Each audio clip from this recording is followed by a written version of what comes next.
But yeah, if we want to do a reflection of 2020 we want to and do all the a movies that came out. 2020 reflection. We have a few categories here, and we'll just go through and give our takes or opinions on them. All right, so first category is most underrated / overlooked movie. Most underrated / overlooked? Yes. I should have probably prepared for this. You guys can go for it. Okay, so for mine, I had two. I had The Way Back. Very good movie. Shot beautifully. Ben Affleck deserves an Oscar nod. Music is fantastic. Overlooked? Or underrated? That's underrated? Yeah, most underrated. You think that's underrated? Oh, yeah. Like, I haven't heard, like, anybody talk about it. Maybe I just don't think it's underrated because all I hear is you guys talk about it.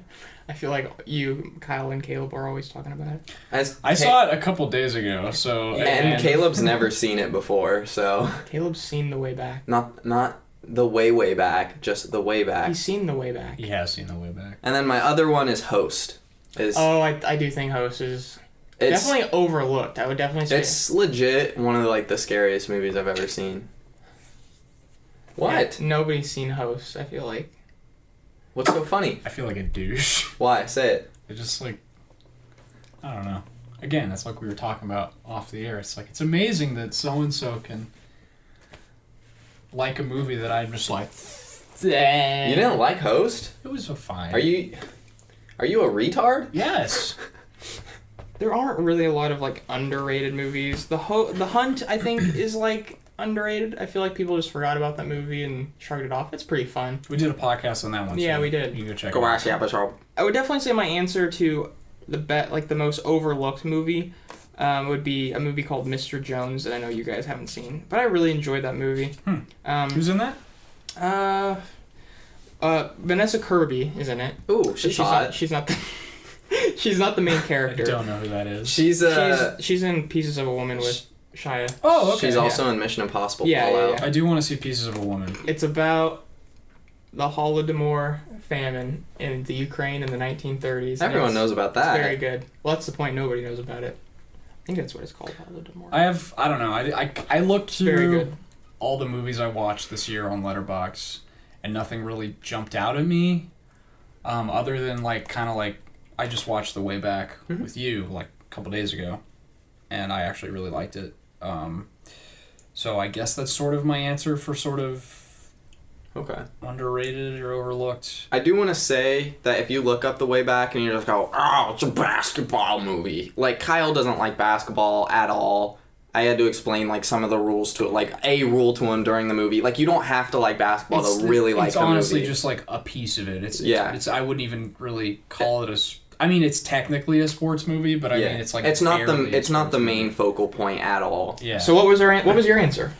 I said Mr. Jones. He said The Way Back, kind of. You said The Way Back? Also, kinda? I couldn't really think of anything. Yeah. Okay. And I said The Way Back and Host. Oh, I would definitely. There wasn't anything that jumped out at me that it was like, what the fuck? Yeah. All right, so you want to go to most overrated movies of the year? Yes.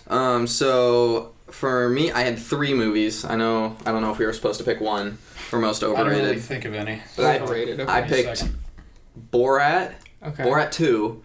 Because its Letterboxd score is far too close to the first one, and the first one's gold, and the second one is dog shit. Then Birds of Prey. Okay, I never even saw that. Yeah, I don't blame you. And then this... I can't believe I watched Wonder Woman, not Birds of Prey this year. I should probably watch that. And then my last one for overrated is New Mutants. Okay. And I'll explain this one. I know it doesn't get very positive reviews, but I still think the reviews are too positive. Okay. I think it has a 2.4 on Letterboxd when it should have a 0.3, and Rotten Tomatoes gave it 15%, 9%, somewhere low. It should be at 0 or 1 or maybe 2. It's one of the worst movies I've ever seen in my life. We're gonna complain about Borat every single episode. Yeah, Borat I think is overrated, and it's such a weird thing to say because it's it's a fucking Borat movie. Yeah. But people are.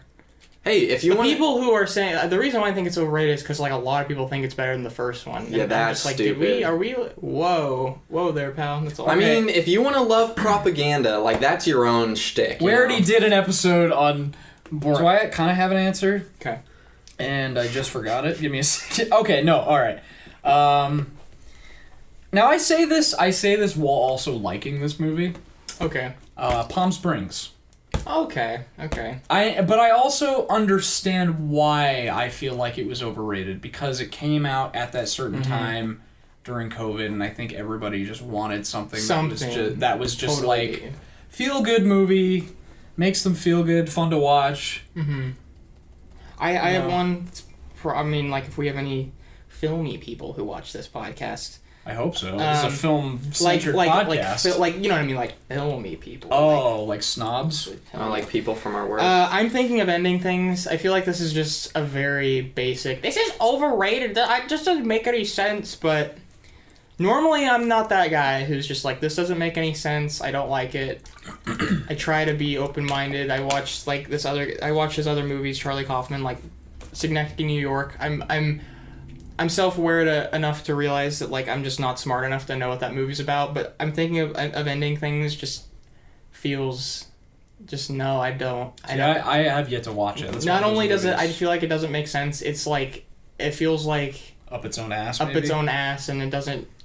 I feel like it doesn't really understand itself, and it seems complicated for the sake of being complicated. All right, so far we have, I don't know if everybody said something, but we have Borat, Birds of Prey, New Mutants, and I'm thinking of ending things. I have a couple more, but it's mainly just like you guys talk about them a lot, and I'm just like, it's not that good. What is it? So it's like it's mainly just based Soul? on our friendship.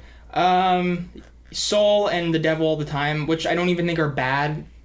I just think that, like, I'm surprised at how much people are like, oh my god, it's so good. The Devil All the Time frustrates me because, I mean, we talked about this on the podcast, so you can go, I'll put, like, cards up if you want to go see what we said about that. The thing about The Devil All the Time is I think it's, like, a pretty good movie, but I don't know, it seems like if you've seen enough dramas, it's, like, nothing I want to just clarify, like, I definitely, like, am not, like, as obsessed with it as he is. I'm not upset. I've only seen it once. It is my second favorite movie of the year, but...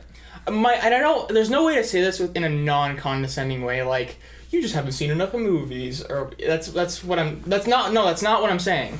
I'm not saying that. I'm about to prove you wrong out of spite. I've only seen 970. It feels like a movie where if you've seen like 5 like dark dramas, then it's like Tarantino. I mean, if you've seen any Tarantino movie, I've seen all of them. If you've seen any Fincher movie, if you've seen any Coen Brothers movie.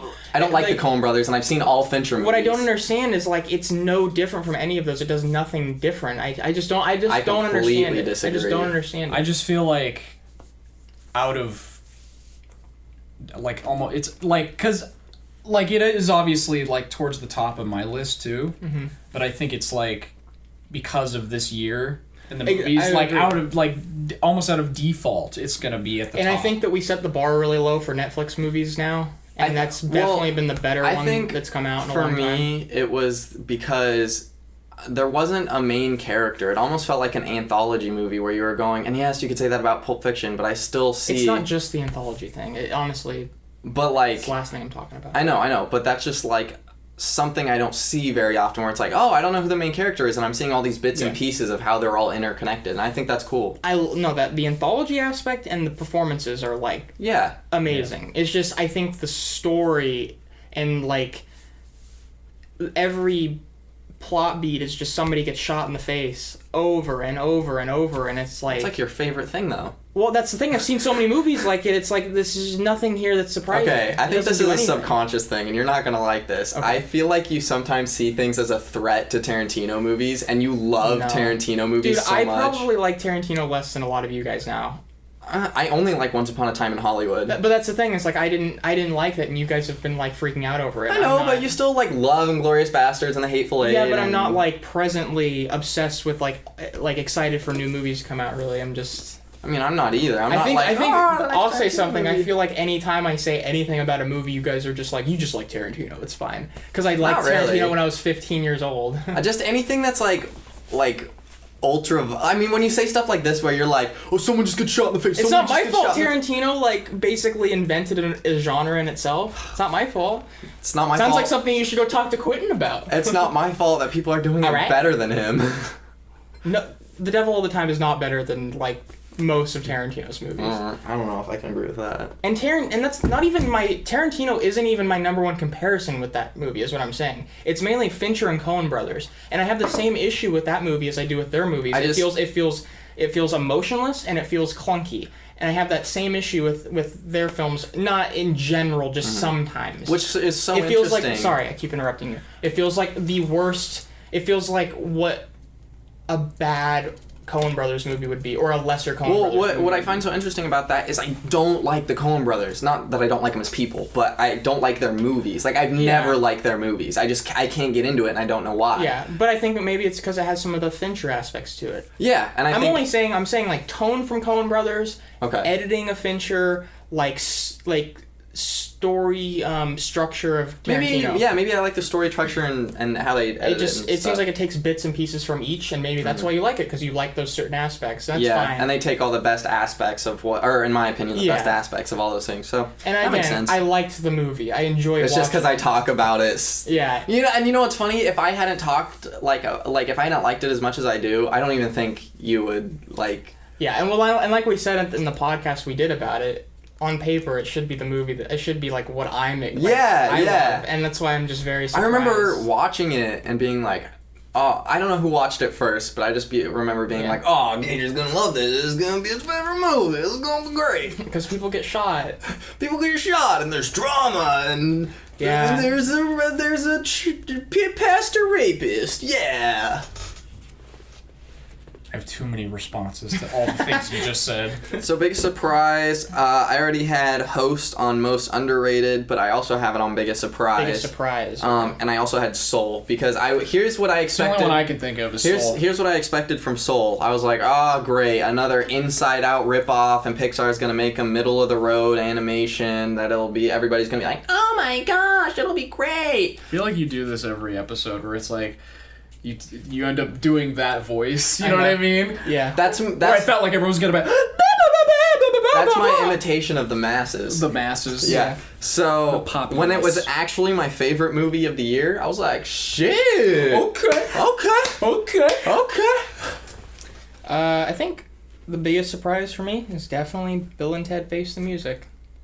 I was not expecting to like that movie. I like that movie still a lot, but I'm really sad because every time I watched it, I liked it a little less. I'm just very surprised. It was like the perfect movie for this year. Yeah. Oh, I have another answer. Okay. Biggest surprise behind Bill and Ted 3, I would definitely say The Invisible Man. Because the trailers looked really bad. I've never seen it. Those were some of the worst trailers The posters and the trailers are not good. And honestly, the idea of it seemed really lame. I hadn't even seen the original, but I remember you telling me that, like, it's dumb that they're remaking it. I was like, yeah, it's probably stupid. And it didn't... I don't know. And then it's really well made. Like, Lee Winnell is a talented director, and I think that, like, it's definitely a level above your average just, like, horror movie that comes out. Mm-hmm. Like, movies like The Conjuring, or movies like, I don't know, I'm trying to think of more examples, The Insidious and stuff like that. Yeah. It's like, it's on a new bar, and it's like this mix of like Paranormal Activity and Upgrade. All right, we're going to do biggest disappointment of the year. Borat. Okay, we're done. Done. Well, Borat. Okay, so Borat, but I also had another one, because I just want to tell you guys where Wonder Woman... Are you fucking my shit? I'm not trying to. Okay. Where Wonder Woman 1984 ranked on my most anticipated movies of 2020. It was fourth. It was my fourth most anticipated movie. For some reason. Of 20... Okay.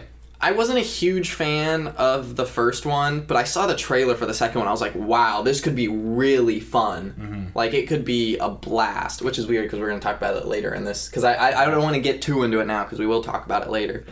But that was a huge letdown when it was, like, that highly anticipated by me, because it just looked so fun, so colorful, so vibrant, so funny, everything. Like, the trailer is, like, the best version of that movie. And it sucks. I have more to say about it later. Mm-hmm. So, my name's Kyle. I like bad movies. Borat 2 is definitely the most disappointing. There were movies like Freaky and Fat Man. Thanks, pal. Freaky and Fat Man we talked about last week that I think were disappointing. But Wolf of Snow Hollow was disappointing in a strange way. Yeah. I still enjoyed watching it, and the more I think about it, the more I like it. Yeah, but it was disappointing in like a filmmaking standpoint. Well, the weird thing about Snow Hollow is I still feel like pretty much exactly the same way that I said I felt when we recorded our episode on it. Yeah. But I still find myself going back and wanting to watch scenes. It's weird.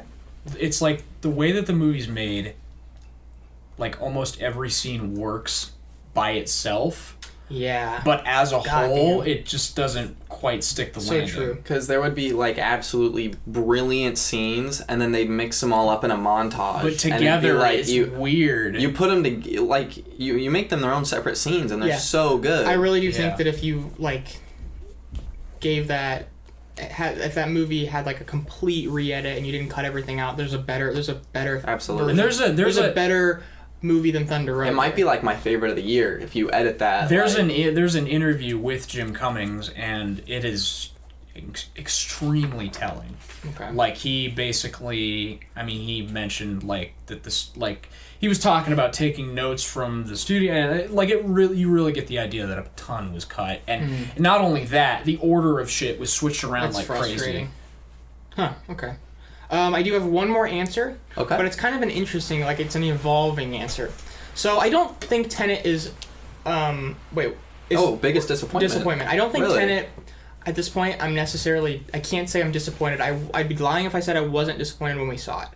But having seen it twice now, I definitely like it more. Mm-hmm. But I have to be honest and say when I did see it, I was disappointed because I was expecting a lot more. I think it's just because I think we talked about this on the car ride home, that we were just like, our expectations for Christopher Nolan were Yeah. so high. We talked about that on the podcast, If too. any other director made this movie, we would have been like, "Oh my gosh, this is Right. like one of the best movies." I think ever. that consensus is pretty consistent through most Mm-hmm. people that have seen it. Like mundane for a Christopher Nolan movie, So- for like any other movie, it's pretty good. So I think if it wasn't directed by Christopher Nolan, you wouldn't have it. Yeah, as if your this most was like a disappointing. movie on Netflix or something directed by some random Yeah. person, it'd be my favorite of the year. I think. That's I so genuinely weird. think it would, but because it's Nolan, it's those expectations, and it's really frustrating that it has that big of an impact. yeah.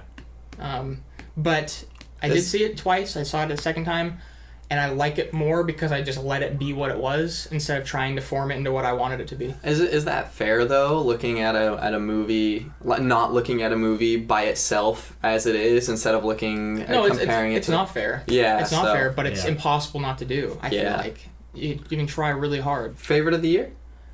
Oh, already to favorite? Yeah. Did we do biggest surprise? Yeah. Okay. Favorite of the year. Honestly, I'm not very confident in what my favorite movie of the year is anymore. I have to remind myself what mine is. I definitely think this could change over time because there's some movies that I haven't seen yet. I want to see Sputnik, I want to see The Possessor, and I want to see Spree. But right now, my top three, number one is Bill and Ted Face the Music, number two is The Hunt, number three is Mr. Jones. Now, I will say Mr. Jones is the movie I think about the most. I don't think it's like the best, but I've been thinking about it ever since I saw it, so just take that for what it is. Kind of, it's Yeah. probably going to change, but Mine are definitely going to change because there's a lot of movies I still haven't seen.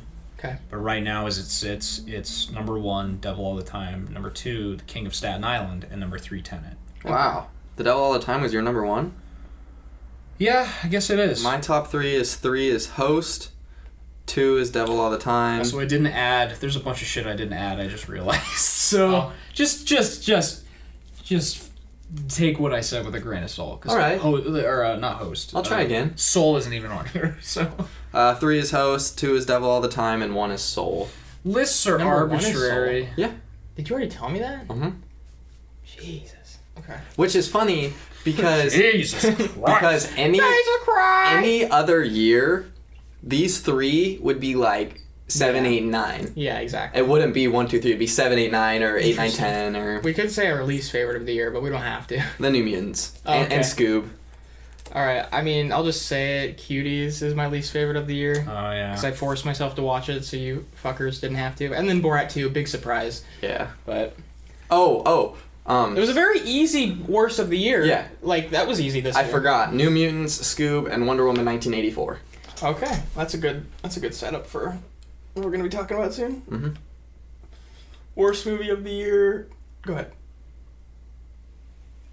Moving on. Oh, okay. I'm Kyle. I respect all movies, baby. I think Seventh is the worst movie of the last 2 years. Did it come out It this came year? out this year. Oh, it's the worst movie of the year then. Yeah, I really don't like Just joking. what's his face's performance. The Yeah, the little kid. yeah, fuck him. Just joking.